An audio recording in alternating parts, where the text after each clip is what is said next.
Γεια σας! Σήμερα θα διαβάσουμε μια ιστορία για έναν κύριο που κοιμόταν πολύ συχνά. Ποιος είναι αυτός? Ο κύριος Τεμπέλης. Είναι αυτός ο κύριος, ο ροζ στη φωτογραφία με το μπλε καπέλο. Ο κύριος Τεμπέλης ζούσε στην Υπνούπολη. Η Υπνούπολη ήταν ένα μέρος που βασίλευε η Βαρεμάρα και η Τεμπελιά. Τα πουλιά της Υπνούπολης πετούσαν τόσο αργά, ώστε μερικές φορές έπεφταν από τον ουρανό. Το γρασίδι μεγάλωνε τόσο αργά, ώστε δεν χρειαζόταν κούρεμα παρά μόνο μια φορά το χρόνο. Και ξέρετε τι ώρα ξυπνούσαν το πρωί όλοι στην Υπνούπολη? Η απάντηση είναι πως δεν ξυπνούσαν το πρωί, αλλά το απόγευμα. Αν θέλετε, κοιτάξτε δεξιά να δείτε πώς ήταν τα ρολόγια της Υπνούπολης. Επειδή όλα γίνονταν πολύ αργά, τα ρολόγια είχαν μόνο 4 ώρες για κάθε μέρα. Για να μην τα πολυλογώ, αυτή η ιστορία αρχίζει κάποια μέρα που ο κύριος Τεμπέλης κοιμόταν στο κρεβάτι του. Ο κύριος Τεμπέλης περνούσε πολλές ώρες στο κρεβάτι του. Ήταν το αγαπημένο του μέρος. Κάποια στιγμή άνοιξε τα μάτια του, χασμουρήθηκε, ξαναχασμουρήθηκε και γυρίζοντας από το άλλο πλευρό ξανακοιμήθηκε. Λίγο αργότερα άνοιξε ξανά τα μάτια του, χασμουρήθηκε, ξαναχασμουρήθηκε και αφού γύρισε από το άλλο πλευρό ξανακοιμήθηκε. Πολύ αργότερα ο κύριος Τεμπέλης σηκώθηκε και πήγε στη κουζίνα να φτιάξει το πρωινό του. Λέμε πρωινό, αν και ήταν ήδη απόγευμα. Έβαλε τη τσαγέρα στη φωτιά για να βράσει το νερό. Στην Υπνούπολη για να βράσει το νερό χρειαζόντουσαν 2 ολόκληρες ώρες. Μετά έψησε μια φέτα ψωμί. Στην Υπνούπολη για να ψηθούν οι φέτες χρειαζόντουσαν 3 ολόκληρες ώρες. Ο κύριος Τεμπέλης έμενε στο αγρόκτημα χασμουριτό. Όση ώρα λοιπόν περίμενε το νερό να βράσει και τη φέτα του να ψηθεί, βγήκε έξω στο κήπο του αγροκτήματος και κάθισε σε μια καρέκλα. Και μετά μπορείτε να φανταστείτε τι έκανε, έτσι δεν είναι? Αποκοιμήθηκε.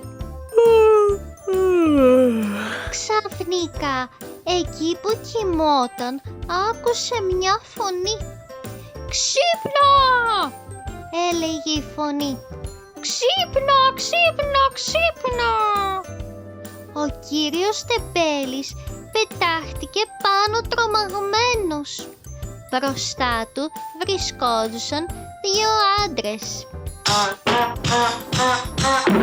«Έλα λοιπόν, σήκω, δεν έχουμε καθόλου χρόνο», είπε ο κύριος πολύ άσχολος.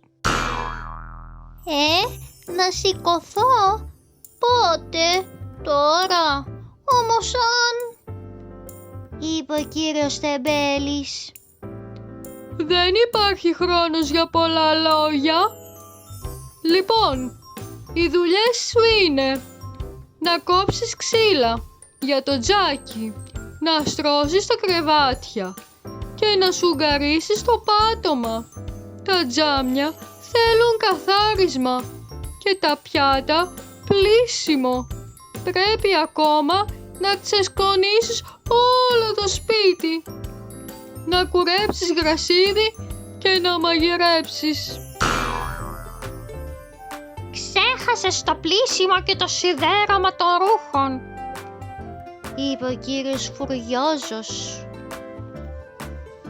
Δεν είναι δυνατόν, γκρίνιαξε ο κύριος Τεμπέλης, ζαλισμένος από τόσο που του έχουνε πει.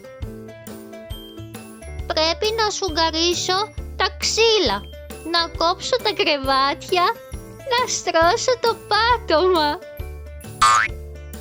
Πρέπει ακόμα να ξεσκονίσω το γρασίδι και να κουρέψω τα τζάμια, να μαγειρέψω τα πιάτα και να σιδερώσω το φαγητό. Μη γελάτε, ήταν τόσο ζαλισμένος από τον ύπνο που δεν είχε ακούσει τίποτα σωστά. Μη καθυστερείς καθόλου, του είπαν ο κύριος Πολυάσχολος και ο κύριος Φουριόζος και τον έστρωσαν στη δουλειά. Ο κύριος Τεμπέλης έκοψε και καθάρισε και ξεσκόνησε και κούρεψε και γυάλισε και μαγείρεψε και σιδέρωσε. Ναι, τα έκανε όλα ο καημένος ο κύριος Τεμπέλης. Και τώρα ήρθε η ώρα για έναν περίπατο, του είπαν μόλις τελείωσε με τις δουλειές. Και έβαλαν τον κύριο Τεμπέλη να κάνει τον πιο μακρινό περίπατο που είχε κάνει ποτέ στη ζωή του. Ο κύριος Τεμπέλης, όπως θα ξέρετε, ήταν από αυτά τα άτομα που προτιμούν να κάθονται από το να περπατούν. Για την ακρίβεια, προτιμούσε να ξαπλώνει παρά να κάθεται. Όμως εκείνη την ημέρα δεν μπορούσε να κάνει αλλιώς. Περπάτησε και περπάτησε ολόκληρα μίλια, ώσπου τα πόδια του έβγαλαν φουσκάλες από το πολύ περπάτημα. Καημένε κύριε Τεμπέλη. Μόλις επέστρεψε επιτέλους στο αγρόκτημα χασμουριτό, ο κύριος Πολυάσχολος του είπε «Μπράβο, και τώρα ήρθε η ώρα για λίγο τρεξιματάκι». «Όχι, όχι», γκρίνιαξε ο κύριος Τεμπέλης. «Μόλις ακούσεις τη σφρίχτρα, θα αρχίσεις να τρέχεις», είπε ο κύριος Φουριόζος και έβγαλε από τη τσέπη του μια άσπρη σφυρίχτρα. «Όσο μπορείς πιο γρήγορα». Και ο κύριος Τεμπέλης μούγκρισε από το θυμό του και έκλεισε τα μάτια του. Ο κύριος Φουριόζος έβαλε τη σφυρίχτρα στα χείλη του. Φρου! Ακούστηκε η σφυρίχτρα. Ο καημένος, ο κύριος Τεμπέλης, άρχισε να τρέχει, αλλά τα πόδια του δεν τον πήγαιναν πουθενά. Άνοιξε τα μάτια του και κοίταξε προς τα κάτω να δει τι συμβαίνει. Τα πόδια του δεν τον πήγαιναν πουθενά, γιατί απλούστατα καθόταν ακόμα στη καρέκλα του στο κήπο και δεν υπήρχε πουθενά ούτε ένα ίχνος από τον κύριο Πολυάσχολο και τον κύριο Φουριόζο. Όλα ήταν ένα κακό, πολύ κακό όνειρο. Και το σφύριγμα που άκουγε ήταν η τσαγέρα που έβρεζε το νερό μέσα στη κουζίνα. Ο κύριος Τεμπέλης αναστέναξε ανακουφισμένος. Αμέσως μετά πήγε στη κουζίνα και κάθισε στο τραπέζι να πάρει το πρωινό του και να σκεφτεί αυτό το απέσιο όνειρο. Όμως ξέρετε τι συνέβη? Έτσι δεν είναι? «Ξύπνα κύριε Τεμπέλη! Ξύπνα, ξύπνα, ξύπνα!» Αυτό ήταν το βιβλίο της εβδομάδας. Ευχαριστώ πολύ. Εάν σας άρεσε, μπορείτε να κάνετε και εγγραφή στο κανάλι μου για να ακούτε περισσότερα παραμύθια. Γεια!